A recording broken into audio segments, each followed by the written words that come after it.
Welcome to Coffee Meets Cloud, where three women in tech come together to share real stories about leadership, life, and everything in between. Join our hosts, Karami McCollum. In other news, these headphones, I'm going to have to do something else. I am on fire. Cassandra Parker. It's pretty basic. We have to stay fully caffeinated in order to do all the things that we do. And Rachel Rogers. I don't know if we can survive this. I feel like this one goes in the vault. Your go-to source for candid conversations and unfiltered insights. So, grab your coffee, pull up a chair, and join the chaos. Welcome back to another episode of Coffee Meets Cloud. Happy Tuesday. Welcome back to another guest episode. Let's intro this next guest. We're so excited to have her. Brittanee Charles knows what it's like to be a Swiss Army knife. She started her Salesforce career as a solo admin before eventually building and leading teams through the seemingly never-ending cycle of, quote, everything is urgent. Nearing burnout for the second time, she became a fractional business systems leader to help other teams escape the firefighting cycle. Using the frameworks, communication tools, and operating model that saved her, Brittanee helps other overwhelmed teams cut through the chaos, rebuild stakeholder trust, and claim their seat as a strategic partner. She's a two-time Salesforce World Tour DC speaker, was featured on Season 2 of How I Solved It, and hosted Dreamin' in Color's Renaissance Awards Gala in 2023 and 2024. And now she's here to get real with Coffee Meets Cloud. Brittanee Charles, welcome to the show. Welcome. Hey. How are you? I'm good. Thanks for having me, y'all. I love your podcast. I couldn't wait to speak on here with y'all. So I'm really excited to be here. That's what I was going to say. We're so excited about this one because this is a listener turned guest. Yes, our very first one. I love it. Yay. We so appreciate it. We've got some great folks in our network, that we've been bringing on, but it's so cool that topics we've discussed resonated with you and you're like, hey, I want to get in on that conversation. So welcome. We usually like to start out our guest episodes with some get to know you questions. It's a little bit kind of like rapid fire. You ready for that? Yep, let's go. Okay. The first thing we always like to ask, because this is Coffee Meets Cloud, is, are you a caffeine drinker? And if you are, what is your drink of choice? So yes and no. My drink of choice is eBoost Superfull. I guarantee you probably never heard of it. And I haven't had it in a while because Wegmans, who used to be the only one that carried it, no longer has it in the store. But that's what I love. I can get it online if I need to. But everything else, coffee does nothing for me. And, really? Absolutely nothing. Absolutely. I'm just drinking it just to drink it. And what's it, Celsius? I don't know how, Carmen, is it you that drinks Celsius? Well, because Sandra's more of the fiend. I just feel like I'm vibrating the whole time. I can't. I'm I'll sometimes have two a day. They are trying to convince me, because I don't drink them. They're trying to convince me I should try them both in one day. I'm like, no, because I think I'd die. Like, That actually, you just brought me back to the first moment where I was like, this is my podcast, because I was like, Rachel, don't do it. I remember yelling that. Absolutely don't do it. Thank you. Yes, I'm not listening to them for the record. Let's be clear. Well, you didn't have to drink the whole thing, like both whole cans. You could just try it. Okay. Well, but then how would she get the effect? That's true. We're not trying to make your heart explode. They're trying to get Rachel. Don't let them convince you. Okay? No, I'm not. It's like when somebody says you want a Red Bull and vodka, and I'm like, no, I don't need to do stupid things fast. Like, it's just I like that. Like, no. All right. Good to know. Another question we like to ask folks, apparently our world revolves around caffeine and food, but we like to know, what's your comfort food right now? What's your go-to? My comfort food is also my favorite food is lasagna. Oh, yes. That's a good one. Lasagna. You cannot go wrong with a lasagna. I didn't know this. I found out in my bridal shower. My aunt was the only, and I'm like, how did she know that? She was the only person that knew, but I love lasagna. Ooh. But I feel like lasagna is one of those things where like your family's the only one that makes it right. You know what I mean? Like the lasagna you came up on is the only one that slaps, because I've had some other people's lasagna and I don't know about it. Because lasagna, you can put so many different things in. Correct. It's like meat. I was about to say the same thing, but then I figured Carrie would get mad because I mentioned meatloaf. So I I'm didn't. trying to get past that trauma. Well, so here's the thing. I would have said yes if my favorite lasagna is now mine, which I found a recipe on Pinterest. And it is the best lasagna I've ever had in my life. I make it if I have to cook a big meal, I'm making lasagna. So Well, what are It the feeds a ingredients? crowd. What So makes this lasagna so good? So here's the thing. It's really the what do they call it's the this is not the right term, but it's the cheese sauce Oh, yeah. versus like, you know what I mean, like laying it right with Yeah. like shredded cheese or what have you. That happens, but it's a cheese sauce. I feel like you're sending us this recipe after. Okay. Yes, I Yes. will. I absolutely will. And if I don't like And it, we'll tag it on socials. If Okay, anybody there you wants to go. make See, Brittanee's Yeah. lasagna recipe, we'll There you tag go. it. We'll up there. just There you go. rebrand it, right? Oh. It's like this is happening. And I'm not very cultured. So like when you say cheese sauce, my mind goes to nacho cheese, which I'm sure is not true, It but is like I've absolutely never not. had another. Are you kind of thinking cheese like sauce. cheese whiz? Like, because that No, is not what like she's okay. like nacho cheese that comes in a can, or they Yeah, give you let's at send it Taco there. Bell. Oh gosh. It's like Wow. bechamel, you know. Yes, like- thank you. That's exactly the term I was looking for. Oh, okay. There you I go. need to try this. And thank you Okay. for saying it because I would have mispronounced that. So I'm so glad you said it first. I love food and cooking and all the things, so I'm right there with you. That is yeah. and I'm pretty sure, you know, the blog, it's a whole story about it, you know, so I'm pretty sure the person who wrote it, it's from their family recipe, Italian and all that. So I also can't really take credit for it, but I will absolutely post it. I take credit for it in my family because everybody thinks I can't cook. So I am more than happy to take. You should the take credit of credit. my own. You brought it to your family. You showed them the light. That deserves credit. Look, here's And the I'm still thing. fighting for my life. Even if you go to the grocery store, right, and you take the time to take the cookies out the box and put them on a plate, that is homemade. You brought it. You took the time. You paid for it, right? Like you did all the things. So making a lasagna from a recipe, totally You know what? homemade, totally deserve props. Oh, You let me can't tell argue with y'all. facts. There you I'm go. trying Jeremy's- really hard in these episodes not to take a left turn, but I have to tell y'all the way my wife betrayed me. Speaking of taking things out of the container and claiming I it love as tangents, yours. by the way. So go ahead, please. Well, here we go. Buckle up, Buttercup. She betrayed me so hard. Last year, my daughter's birthday, I was like, you know what? I'm going to be real cute. I'm going to have all these different little sides with the finger foods. I love whatever we were having. I don't remember now. The main would go really well with a potato salad. I don't cook potato salad, and I wasn't interested in learning for that party. So I love the Publix potato salad. Okay. So I pop on down to the Publix. I get 2 containers. I'm like, I'm not sitting out these ugly Publix containers of potato salad. I'm going to put it in a dish. Sure. I'm not going to like explicitly tell people I made this, but I'm going to let them believe what they want to believe. Right. She and I had a conversation about this before people showed up because she was like, why did you move that? And I was like, because it looks nicer and it makes it look like I made it. The very first person who came in the door, one of the first things she told them was, Karen bought that potato salad at Publix and put it in that container. She didn't make that. Why was that in the chamber like that? Why were you so ready to pull that trigger? I don't Betrayed. understand. Because you told her I wanted to look like I didn't make it. There, you immediately She triggered was it. bursting It at the was so- seams with that secret that she couldn't hold on to. That person didn't ask her where that potato salad came from. Nor or did who they had- probably care. No, she went out of her way to betray me. So, word to the wise, don't tell anybody when you do it. Wait till everybody's out of the room, put it in a thing, be like, look, I just made potato salad in 2 minutes. And bury the evidence in the bottom of the trash can. Listen, you don't have to tell me potato salad is a major deal in the Black community. So I knew immediately where you messed up as soon as you started the conversation. Yep. Oh, okay. Well, what I'd like to hear now is like your origin story, right? So, how did you find your way into business systems and leadership? What is the take as long as you like, but what's Yeah. like the 2-minute recap of then to now? You should have never told me to take as long as I like. I'll try to keep it short though. But okay. Well, so they both happened at the same time. So this was my first, what I call my big girl job. Or before I'm out of college, I'm kind of taking like temp jobs. This was my first real job, full-time employee. And I think I was hired as a business analyst. I thought about that the other day. That was interesting. Not what the role was. I will tell you that right now. And I was a financial operations specialist.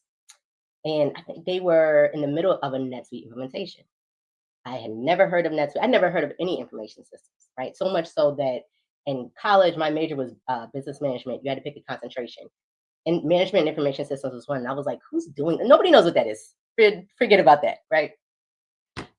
Lo and behold. But so they were implementing NetSuite, and I thought it was so interesting. And so quickly became like one of the company's SMEs. I'm, training everybody on it, non-traditionally.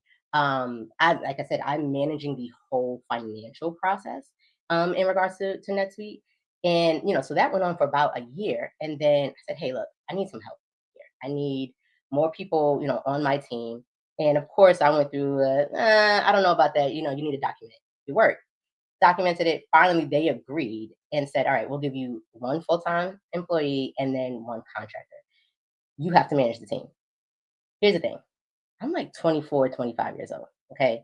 And I point this out because in hindsight, where I am in my career now, I'm like, wow, they really trusted me because I didn't have that much career experience, right? Not at the same time, though, because of the lack of career experience, I had a manager who, shout out to Ed, was top 2 managers I've ever had in my career. And he was in accounting. And it was very clear. Everybody in the company knew, Britt, you are running the team. This is your team. You only have a manager because of the lack of career experience, right? I started with 2 people on the team, went to 7 people. Every person on the team, I'm sure you can imagine, was significantly older than me. And it was an extremely eye-opening experience, but it was foundational to how I lead to this day. From a perspective of how I grew up, can you imagine me disrespecting somebody older than me? My mom would come all the way down to New York and are you out of your mind, right? So that was not that I don't think ego would ever get in the way, but that was always in the back of my mind, right? And so that kept me in check, but also they taught me how to be a manager. They gave me the grace, right? But I dealt with a lot of different scenarios, right? Hiring and firing, like I said, full-time employees, contractors. I had one member who he was, a cancer survivor, right? And so I'm trying to, navigate that with him.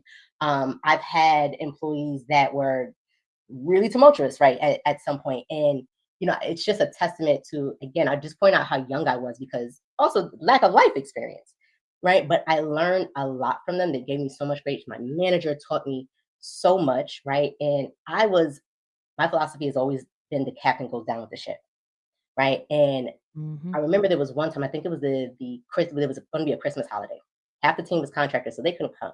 And we had this major issue that happened this particular day. And they were, because they can't go to the party, everybody's like, oh, Britt, you can leave. They'll be able to, carry it on. And I said, no, I know they can't go. It's still my team. And I told them to go home. And I stayed behind and I showed up late to the party. And I tell that story because that is who I've always been as a manager. And my team has always gone to bat for me. And I say that, I don't even like to toot my own horn. All those accolades you talked about, me, I never even talk about them. Okay.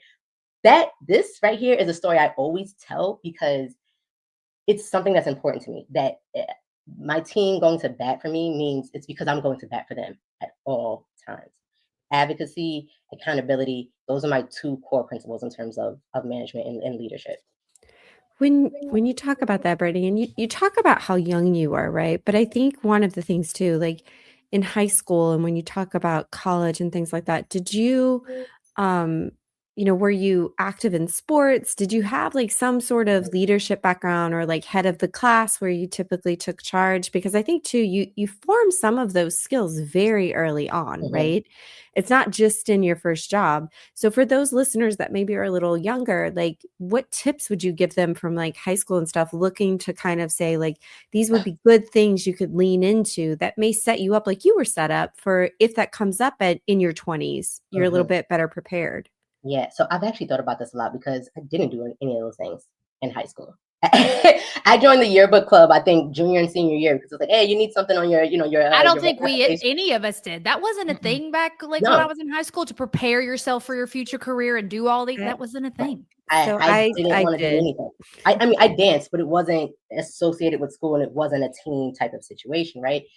What I attribute it to is my dad always made sure that I considered other perspectives. One thing with me being neurodivergent, a lot of things were like black and white. It's like, okay, I'm not really understanding the nuance here. And he really taught me to consider that. And so now coming into this career, I didn't think about it like this. I didn't intentionally do this, but it was always about considering other people's perspectives. I always leave space for somebody else's perspective. Like I talked about the accountability. I think for me, it's also extremely easy because in society, most people struggle with it, right? For me, it's easy because I am fully aware and I'm okay with the fact that I could be wrong, Mm-hmm. right? And so when you accept that, in my opinion, that also opens you up and makes it a lot easier to consider other perspectives. Mm-hmm. To say, hey, you know what? Your intention was good, but the impact didn't match it, right? And this is why. And I think people that exist in groups that don't really fit the norm, fit the mold, whether it's neurodivergency or something else, I feel like it almost makes you more empathic because Yes. you know what a difference it made to how you move through the world. I feel like it's maybe not for everybody, but it can make it easier to spot challenges that other folks may have, or that room, like you said, that you need to give them. When you were talking about your origin story and you mentioned, you know, your leadership style and being there for the team and how it's those kind of micro moments, it reminded me of, have you guys seen Brene Brown on social? Like, she's got a lot of social media clips out there, but she's a public speaker. She talks to a lot of like leadership organizational leadership. And she was on the Diary of a CEO podcast Okay. a few weeks ago. Also an amazing podcast for anybody Yes. who hasn't found that one. And she was sort of talking about those micro moments. She said it dawned on her, and she now talks to leaders about this, that it's about these marble moments is what she calls it, right? Building trust with a team is a collection of marbles, and it's not this like grand thing where you say, trust me, I got it, trust me, let's do this, and they just trust you. It's more like when you see them in the hallway and you know they were going through this thing and you say, how are you doing with that thing? Or like you said, a situation like that occurs and it's not this big like filibuster moment where you're coming in and saving the day, but you're just in the trenches with them just innately, right? Those little marble moments, and then you turn around and they have a jar full of marbles when it comes to you, and you've got their trust through and through. So I found that to be a really cool example that she gave. Yeah, trust is major, and like you said, being in the trenches. If I'm not in the trenches, I let them lead Mm-hmm. because hey, you know what? I know about this at a high level. There's a difference between understanding it at a high level, right, and understanding it at a granular level. And so again, giving them that space to say, great, okay, I don't really agree with this. This is what I'm thinking, right? Mm-hmm. But that comes from trust for them to even be able to do that. You have to create that Well, environment. and you took the opportunity, right, to step, a lot of people can manage, right? Manage this task, that task, that task, right? But it takes a different person to lead. Yep. And I think, those lessons that your dad taught you and how that space was left open is very important. I try to do something very similar with my daughter of saying, look, I know you've heard this perspective, right? But what about this other, right? Yeah. So, like, for every one thing she hears, why not try to look at it a different way? Cassandra and I were actually having this conversation the other day because my daughter's trying different religions, right? Because we've Okay. kind of opened that door and said, we want you to find what's right for you, right? Right. And so we've encouraged her to use different apps and things so that as she hears one Bible verse, right, she can look that up across all the religions and interpretations and find what one fits her best, right? But I think if you're not raised that way, like a lot of people, right, like they're indoctrinated in certain beliefs and certain prescriptive ways of working, right? And it can be very hard to overcome that. And as you look at, providing that space, as you've managed people and led people through this, how do you help people? Like, what's your advice to them when maybe they are stuck in their own ways and they're not listening to other perspectives? How do you kind of help them open those doors and maybe hear the others around them? Yeah. Well, I already started to talk about being open to other perspectives, right? But you have to take a step back and let's figure out why you're not. There's usually a fear associated with it, right? Again, I was also talking about people, just struggling to have accountability, and that comes from they just don't want to be told that you're wrong, right? Mm-hmm. And let's take kind of the weight out of being wrong. I always say to people, to me, it doesn't make, I actually can't compute the whole issue with being wrong. And again, I think that's my divergency, but it's because you think about it like this. We all agree that nobody's perfect, right? So now continue to follow that logic. If nobody's perfect, then that means you will make mistakes sometimes. So be okay with that. You're going to make mistakes. And in the mistakes are where you learn your biggest lessons, There you quite go. frankly. I mean, Exactly. you know you will never do that thing again because you Exactly. have been burned. Exactly. It's uncomfortable, but it's a reality of life. Yeah. Yep. But you Well, also have to have people that give you the space for you to be Fail. wrong and it to be okay. Like Absolutely. when you don't want to turn in the red status report because you know you're going to get yelled at, right? Like that's not giving you the space either. And I'm glad you came back to that, because that's what I meant to about creating the environment as a leader. And I changed words purposely earlier too. There's a difference between a manager and a leader. As a leader, you need to be creating that environment where your team can admit their mistakes. Exactly. I think whether it's leadership at work, leadership in your family with being a parent or anything, it's about modeling. Because it really doesn't matter what you say. You can't do that whole do as I say, not as I do thing. That never works. So, when we were talking to Rob a few weeks ago, modeling, healthy communication to your kids, modeling boundaries to your team at work. I've been having a lot of these conversations lately. Like, you need mental health time. You need to use your sick time. Like, I appreciate that you're a go-getter and I appreciate that you do great work, but I can't let you burn out because then you're no good to me anymore, right? Like, and you have to model that. You can't just tell them to have the healthy boundaries. You can't just tell them they should communicate in a healthy way. You have to do it and let them see it. And it makes others feel empowered to move that way when they see their leader move that way. 100%. Just really quickly, I'm going to go back to the family aspect. Rachel, when you asked me about team, so I don't have team, but family wise, I'm the oldest daughter and I'm the oldest grandchild. So you got that. And I told my family recently, I said, I realized I don't remember when I was a child in this family. I led a lot. So it comes from that. I'm like that in my friend group, right? It's okay. Britt wants to do this. Not that they give in. And I make it clear, hey, if you don't want to do this, say it, right? But I'm very vocal. Yeah. Right. And it's just, I don't find a problem with it. I think everybody should be vocal. Right. Well, Go ahead. and you're very comfortable in your own skin. Like that comes across the second we started talking to you. And I think when somebody is as comfortable as you are and as direct as you are, everybody tends to go, all right, we're headed that direction. Yeah. Right? Yeah. Because that's hard for people to be as comfortable as you are. Thank you. I appreciate that. It is. I can't take credit for it. I don't even know I'm doing it. But however, being direct, I am aware of, because, like Jeremy was saying earlier, right, being told that you're different your whole life. That was absolutely something I was always, Rich, you can't say it like that. And I'm like, what's the problem? What's wrong with that? What's wrong with that, right? Which brings me to motherhood, which I was about to speak to. My son also has ADHD, and I absolutely have to model. And we don't have the same symptoms either. And so while there's times where I can absolutely relate to him, and I always let him know that, because in the same way, I always felt like I was by myself growing up, right? And I was always told I was wrong. I don't want him to ever feel like that. If he feels like nobody else gets him, I want him to know that mom gets him, right? But then the times where I don't get him, I give him that, okay, Zay, what's going on here? Like, you did this, right? What's happening? But then there's also the boundaries. And it's no joke being a parent of a child with ADHD and also having ADHD, right? And so I have to keep we both struggle with the emotional dysregulation. I have to keep it in check when he's dysregulated and then he's getting me dysregulated. Right? I'm the parent. I have to keep it together. But if I need boundaries, if I need to walk away, I will tell him that. I will explain exactly what happened. I'll explain if I'm mad at him, right? If he thinks, he's also a kid. Mommy, you yelled at me and I didn't even do anything. Yes, you did. I'm going to tell you exactly what happened. Yeah, actually, you did.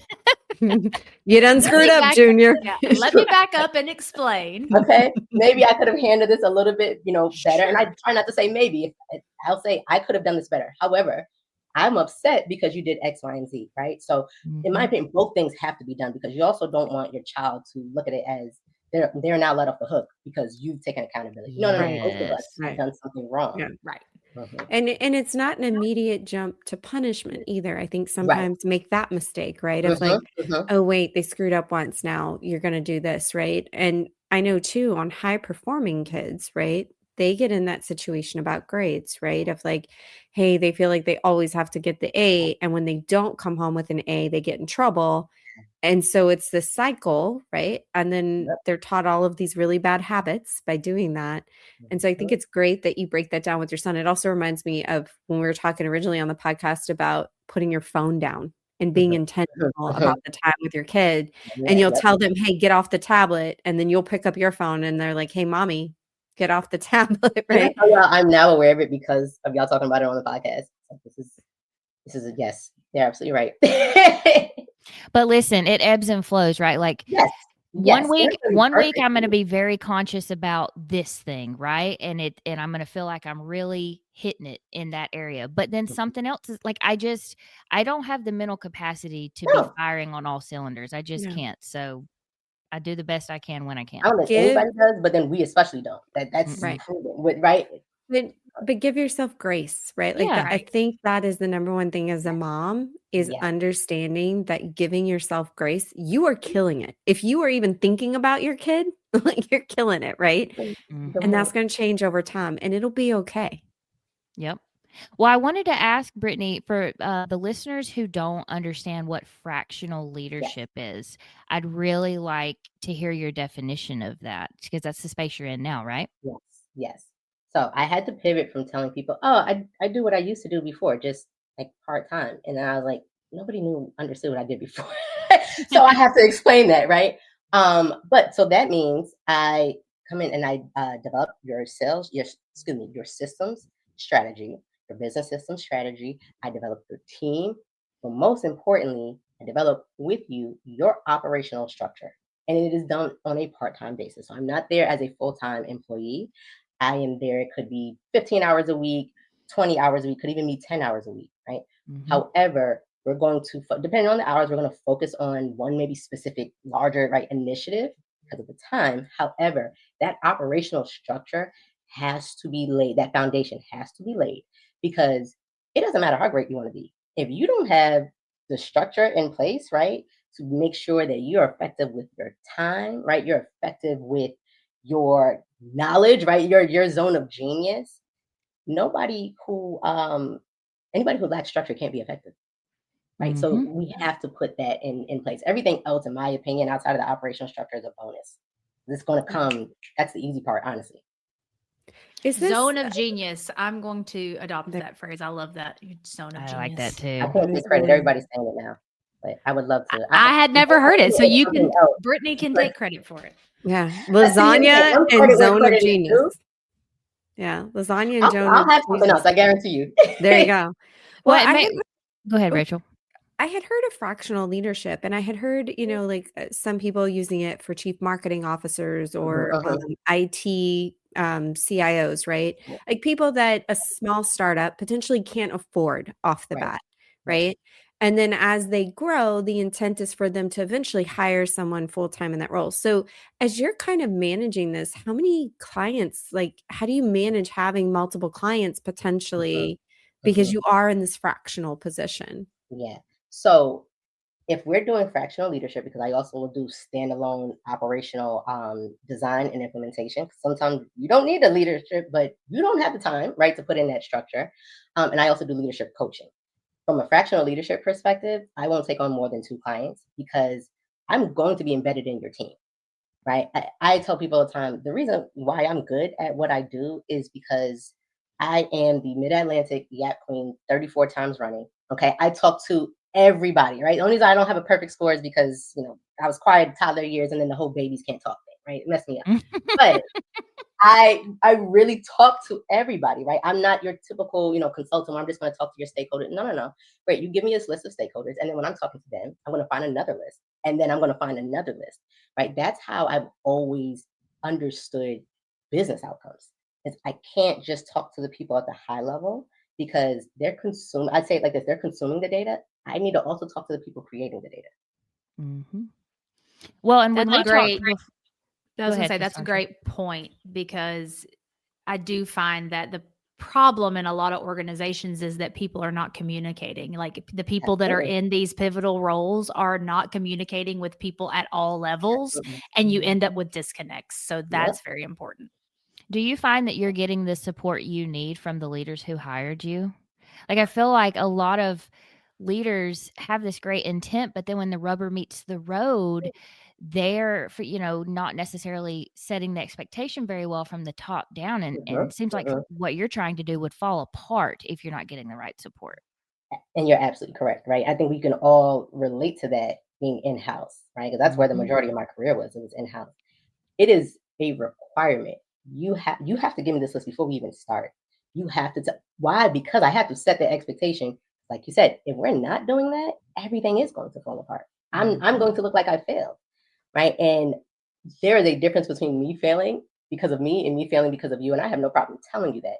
However, I would like to avoid both failures, Mhm. right? So no, Oh, yeah. it's absolutely an expectation. In the same way as don't come to me if you're not willing to change.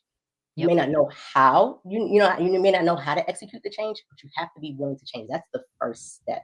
And a lot of times, Carrie, what ends up falling apart, it's not so much the expectation, it's that there's no alignment on we need to change. That's really what it comes Mhm. Yeah. from. Yeah. I always tell that to people when I interview for any job. I'm always like, if you don't want to change, don't hire me There you go. because I'm going to get frustrated. Exactly. You're going to get mad. Like, it's just going to be a bad Let's not relationship. waste our time. Let's not waste our time. Exactly. Right. Exactly. It's Yeah. like dating, right? Like when you look at somebody and you're like, you know what, you're too short, you're out. Like let's just not It is what it is. like right, like Let's not beat around the bush. right. Let's You're just not move changing on. that. No. I can tell myself every time we see each other that you check all the other boxes, but ultimately, I'm not going to forget that you're short. Exactly. Or that you bought the potato salad. Like it's just not That you not can't gonna cook. happen. Is that an Exactly. unforgivable sin now? I don't know. Well, when you and I talked last time, we ended up on this topic that I've also found fascinating recently. This difference between optimizing processes versus aligning with the business strategy. Because I think what happens a lot is when an organization, department, whatever you want to call it, is trying to go through transformation, they get really hyper focused on just optimizing current processes. We have this thing that we do. We know we don't do it well. Let's do it better. And there's often not this like zooming out to be like, okay, that's cool. And that is true. We need to optimize that process. But Right.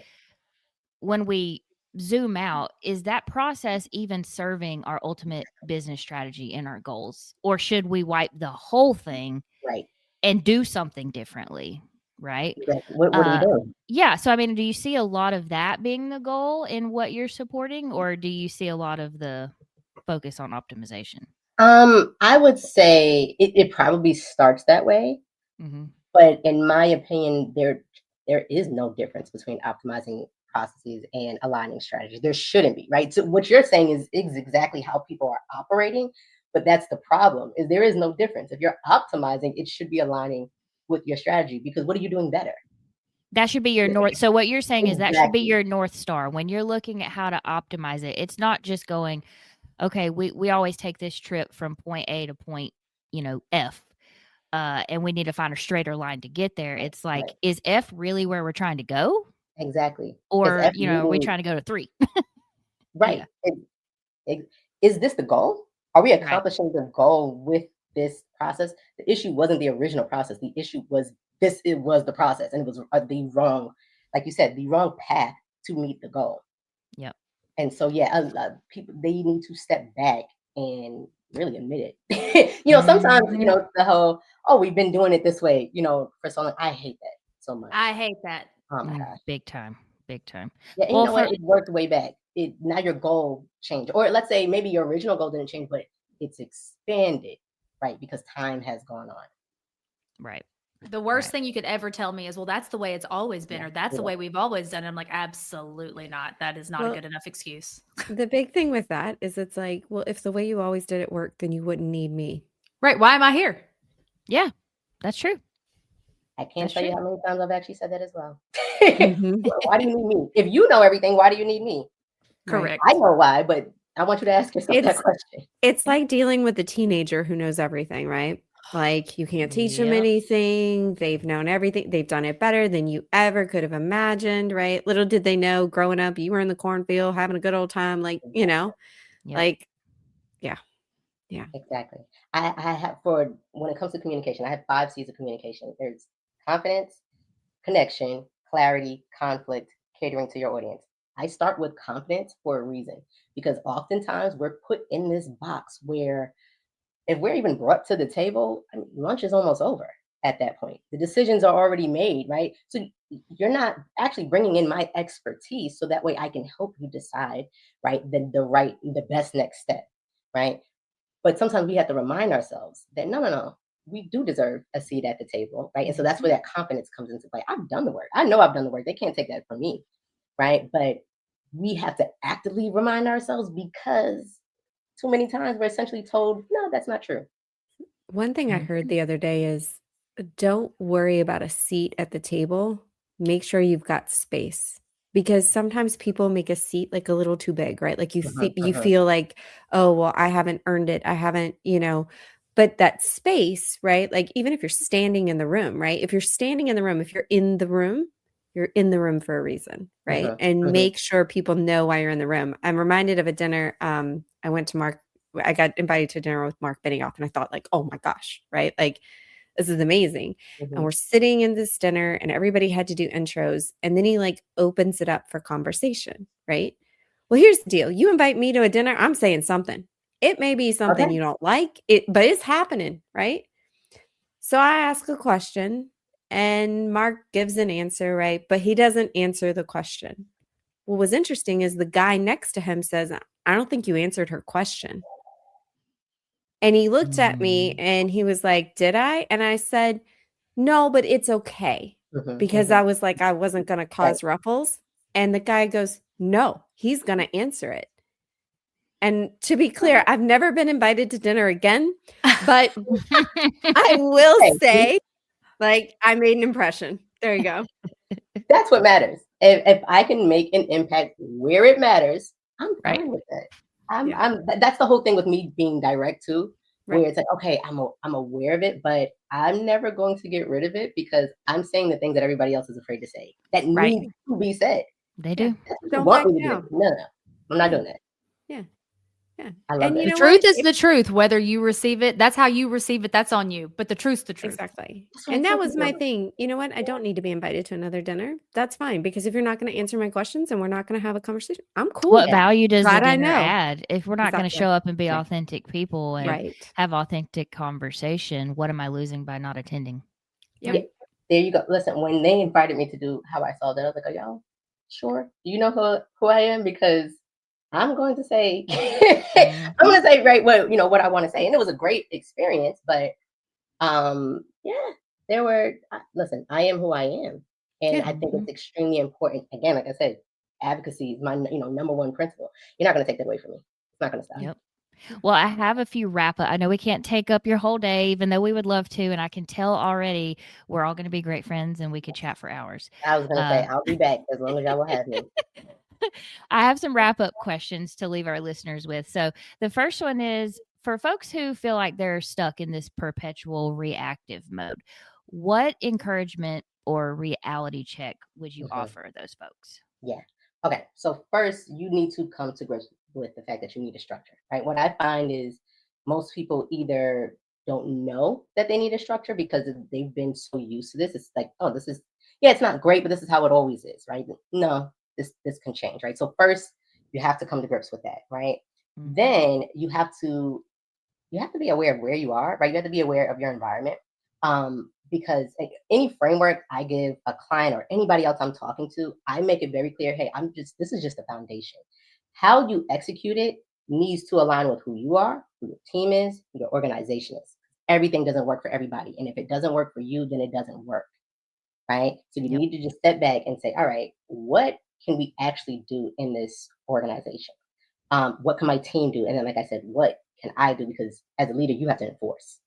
And then from there, I'll say I work with an operating model. Like I said, this is my framework. It has to have a request intake process and a prioritization matrix. Your request intake is just your process for, bringing in these requests, bringing in these projects, and you have to make sure that you are tracking very specific details. For me, it's always going to be who submitted it, who requested it, because those could be two different people, right? The type of request, which you will learn over time, right? These things that you usually get, and then the team's impacted. Why? Because that actually also that comes back to aligning systems with business outcomes.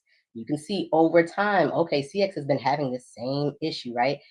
That helps you with planning, getting you out of that reactive mode where now you can be proactive, right? From there, you have sprint releases and cadences because you need your time management, right? So that's another element.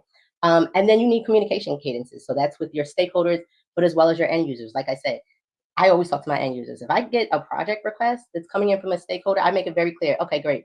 I need to also have a requirements gathering session with your team, with your individual contributors, because you give me this process and they may tell me that's actually not accurate. You think right? you know it, but do you really know it? You don't. And I will tell you right now, you don't. Well, and Right? also connect with the influencers, right? Like, don't get caught Right. up in the politics of when you go to Oh, launch yes. something and somebody's like, I never approved and that's not going to Right. work. Like, And that's exactly what I'm spend getting the at, time. bringing your end users. Yeah, Because, and like you said, I love how you said the influencers, because your influencers may not be end users. exactly. Right. They Exactly. may be people who have never touched Salesforce, for example. I've had that experience. Hmm. And again, little marvels.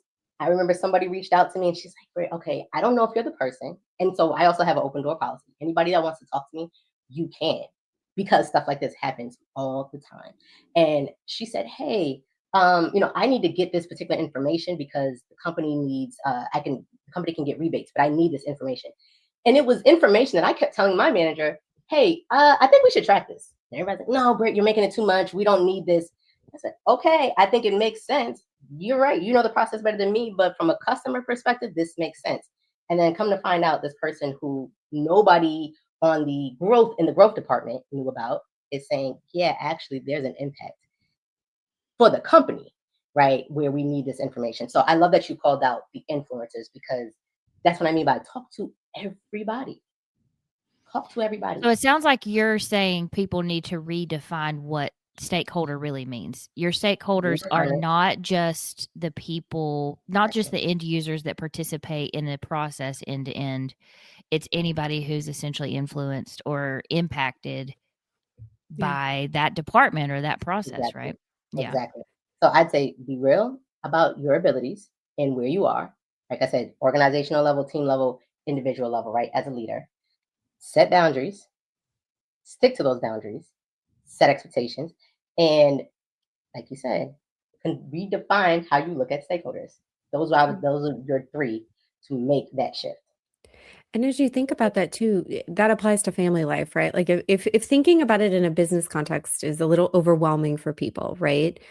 Think about the person that's got to plan the family reunion, right? So you got to know where the aunties live and the uncles live and how far somebody's going to be willing to travel and what kind of chaos that's going to bring. And if you got to make table arrangements because crazy Uncle Fred's showing up, right? Like, you got to think through all of those things. And so that network of people you connect with, right? And those requirements you gather for accommodations, right? Like somebody's allergic to this food, or, somebody needs a walker. So the access to the place has to be a little bit different.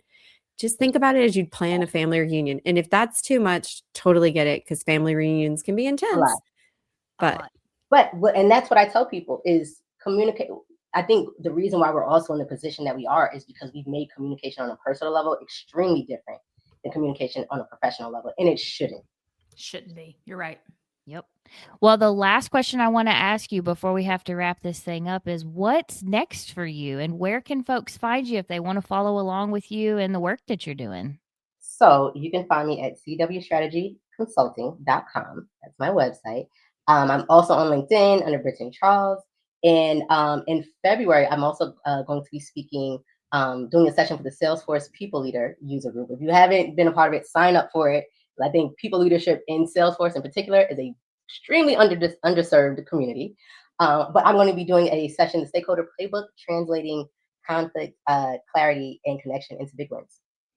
I love it. Well, thank you Love so that. much for being here. This has been Thanks for so much having me, y'all. This fun. was great. You're great to talk to. We definitely do have to have you back. Thanks so much for tuning into this episode of Coffee Meets Cloud. If you enjoyed the conversation, please follow the show, give us a rating, leave us a review. It helps other people find the show. And if you want to stay connected between episodes, you can find us on socials at Coffee Meets Cloud or visit our website at coffeemeetscloud.com. And we'll see you next time. Bye, guys. Bye, guys. guys. Bye.